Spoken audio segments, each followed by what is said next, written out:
अवसर बहुत कम आते हैं जब समय का चक्र हमें अतीत को सुधार कर नए भविष्य के निर्माण का मौका देता है। आज सौभाग्य से हमारे सामने एक ऐसा ही क्षण है। दशकों पहले जैव विविधता की सदियों पुरानी जो कड़ी टूट गई थी, विलुप्त हो गई थी, आज हमें उसे फिर से जोड़ने का मौका मिला है। आज भारत की धरती पर चीता लौट आए हैं और मैं ये भी कहूंगा कि इन चीतों के साथ ही भारत की प्रकृति प्रेमी चेतना भी पूरी शक्ति से जागृत हो उठी है। मैं इस ऐतिहासिक अवसर पर सभी देशवासियों को बहुत बहुत बधाई देता हूं। विशेष रूप से मैं हमारे मित्र देश नामीबिया और वहां की सरकार का भी धन्यवाद करता हूं, जिनके सहयोग से दशकों बाद चीते भारत की धरती पर वापस लौटे हैं। मुझे विश्वास है ये चीते न केवल प्रकृति के प्रति हमारी जिम्मेदारियों का बोध कराएंगे, बल्कि हमारे मानवीय मूल्यों और परंपराओं से भी अवगत कराएंगे। साथियों, जब हम अपनी जड़ों से दूर होते हैं तो बहुत कुछ खो बैठते हैं।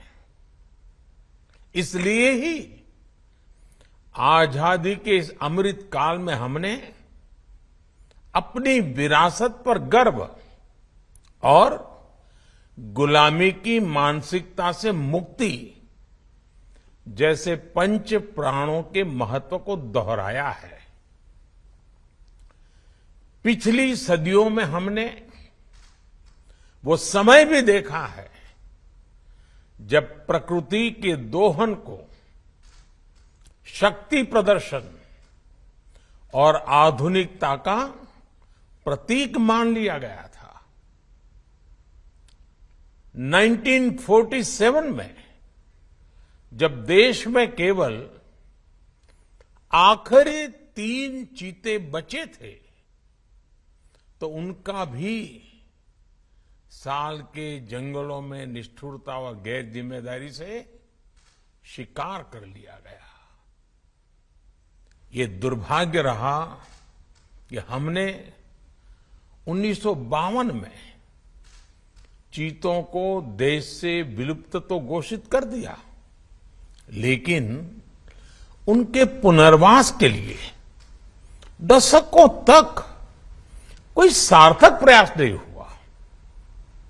आज आजादी के अमृत काल में अब देश नई ऊर्जा के साथ चीतों के पुनर्वास के लिए जुट गया है।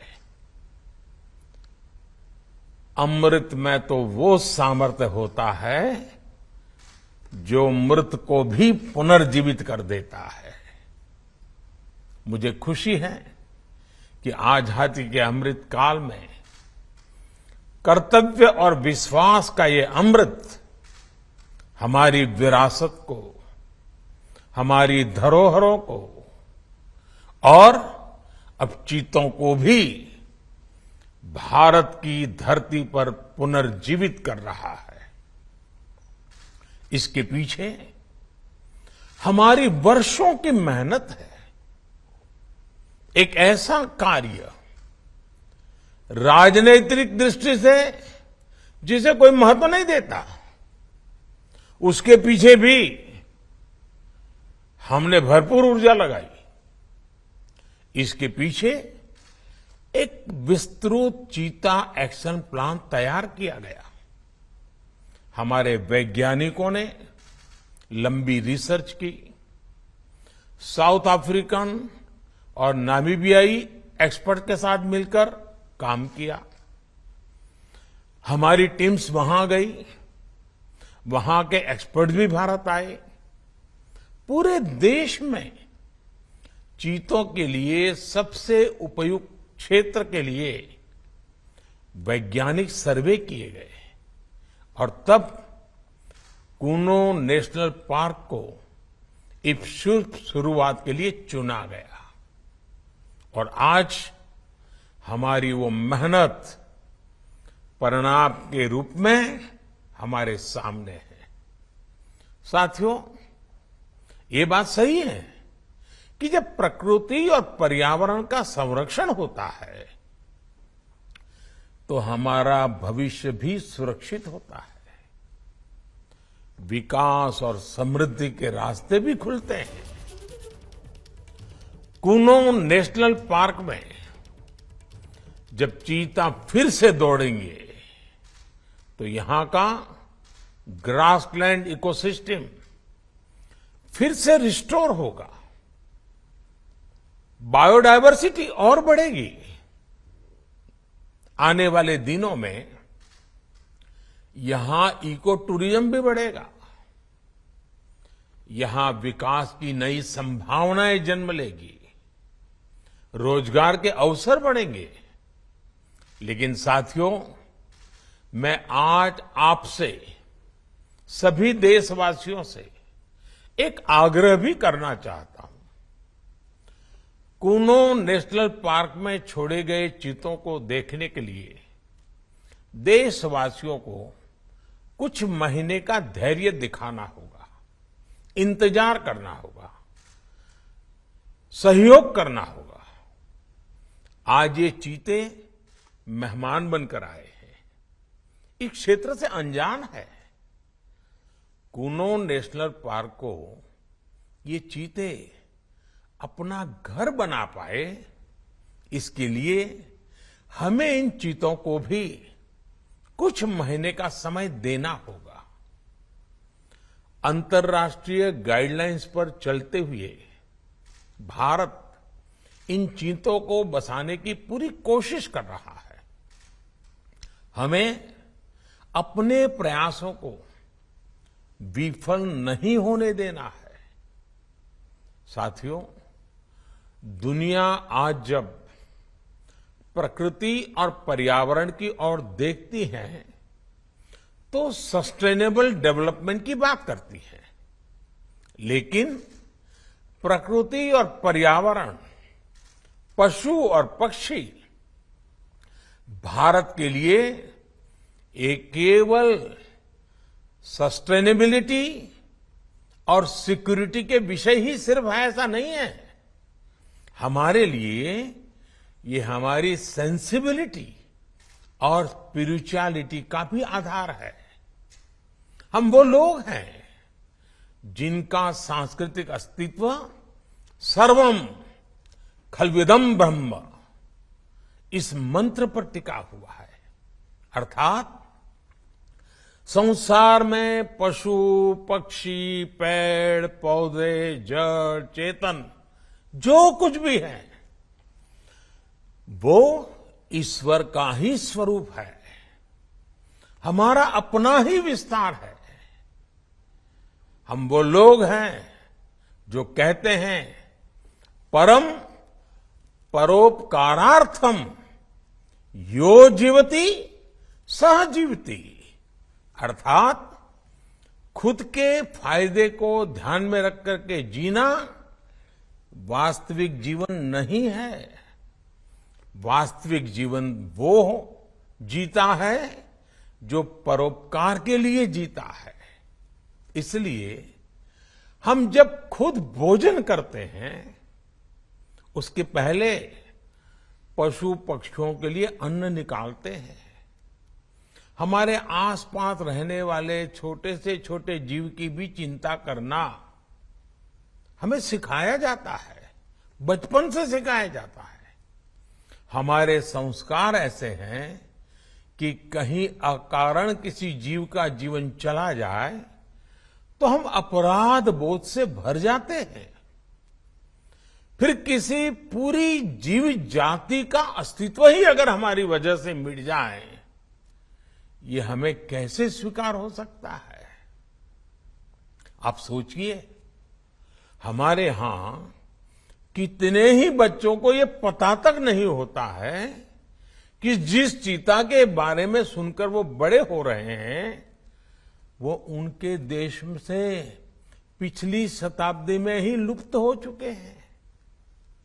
आज अफ्रीका के कुछ देशों में और ईरान में चीता पाए जाते हैं, लेकिन भारत का नाम उस लिस्ट से बहुत पहले हटा दिया गया था।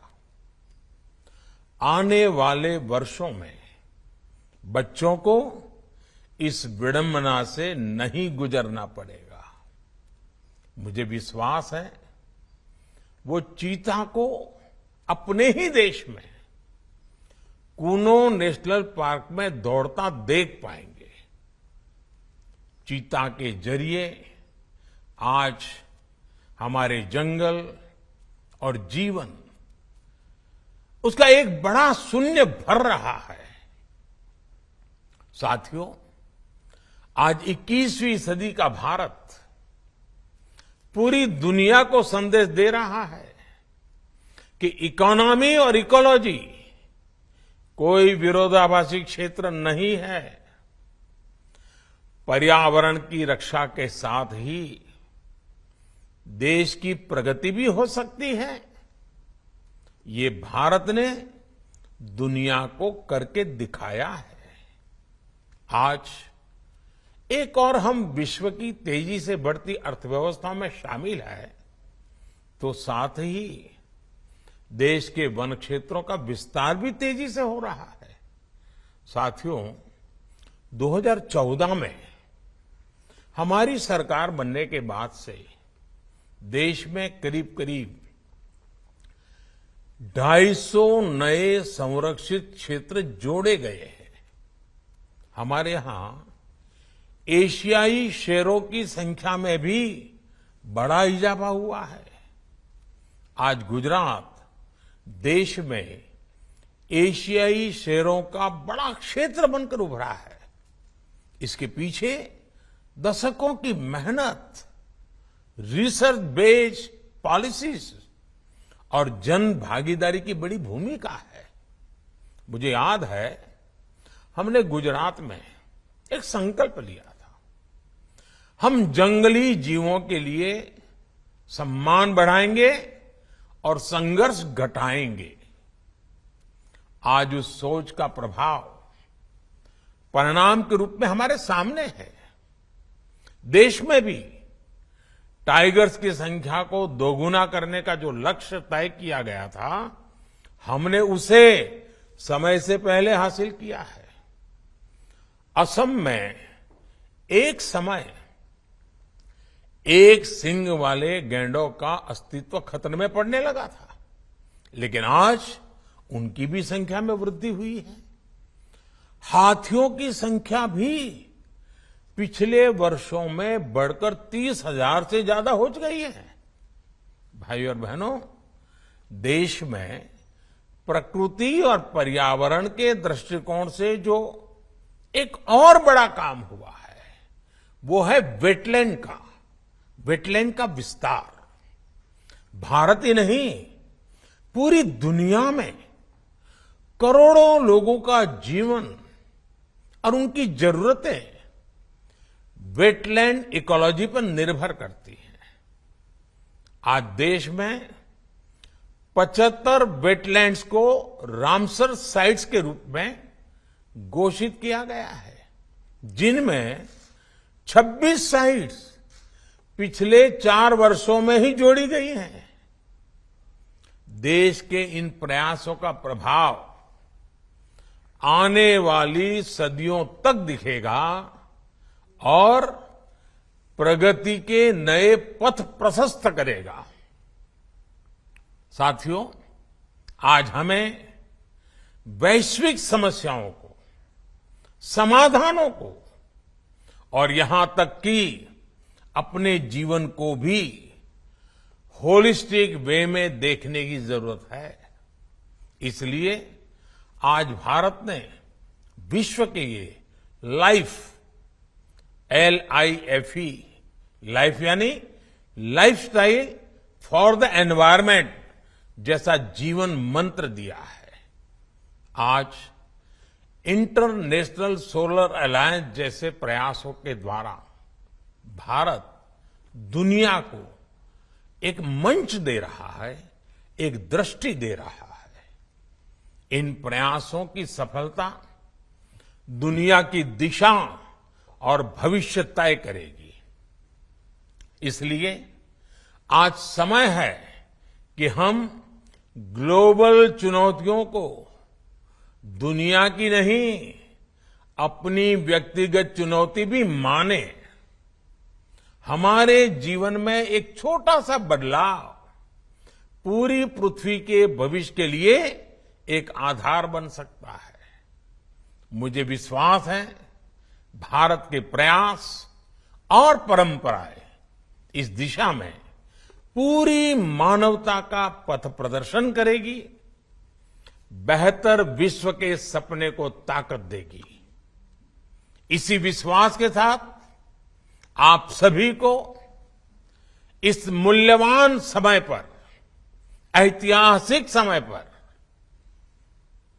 बहुत बहुत धन्यवाद देता हूं, बहुत बहुत बधाई देता हूं। क्या मजबूरी है मेरी, बताइए। मैं अभी आपको बताती हूं कि मैंने ओए होए होए होए नमकीन के चटकारे लेते हुए टकटकी मार के डिबेट शो को पॉज रिपीट कर करके देख रहे हैं जोगिंदर जी। इनकी तरह आप भी देखें अपनी फेवरेट डिबेट्स को रिपीट कर और डाउनलोड कीजिए ABP लाइव ऐप अपने स्मार्ट टीवी पर।